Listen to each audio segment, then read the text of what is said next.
O rapaz da câmara aqui, ó, é gente boa. Essa vai pra Globo. Pessoal do Cursilho. Ei, rapaz, estão de parabéns. Ormandinho Decorador. Pode dizer nome que eu até bem cedo. Thaís, filha do D'Água das Flores. Filha de Inon, professor. Neta de João Augusto, grande meu amigo. E Dalcia, dona da casa, que é quem aguenta toda essa zoada. É respeito mesmo. Mas eu vou oferecer toda essa bem calminha, que foi a dona da casa que pediu. Ela é assim, ó.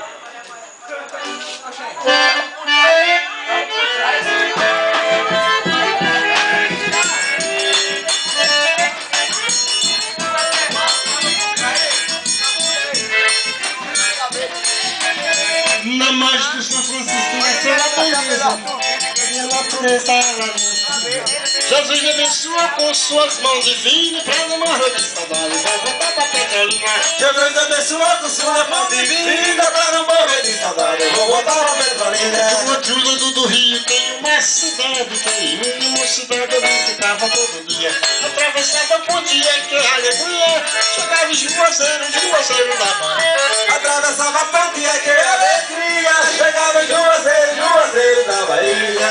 Hoje eu me lembro que no tempo de criança, pela carreta e o apito do trem, mas achava lindo quando a ponte levantava e o vapor passava no show do vai e vem.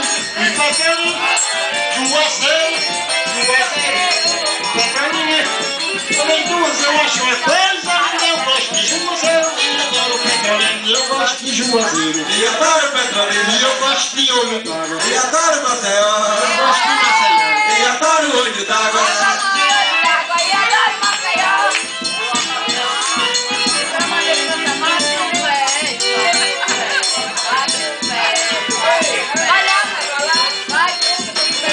Na margem de São Francisco nasceu a beleza, e a natureza ela conservou. Jesus abençoou com suas mãos divinas, pra não morrer de saudade, vou voltar pra Petrolina. Jesus me abençoou com suas mãos divinas, pra não morrer de saudade, vou voltar pra E Petrolina. no outro lado do rio tem uma cidade, que na mocidade eu visitava todo dia. Atravessava a ponte, ai que alegria, chegava em Juazeiro da Bahia. Atravessava a pontinha, que alegria, chegava em Juazeiro da Bahia.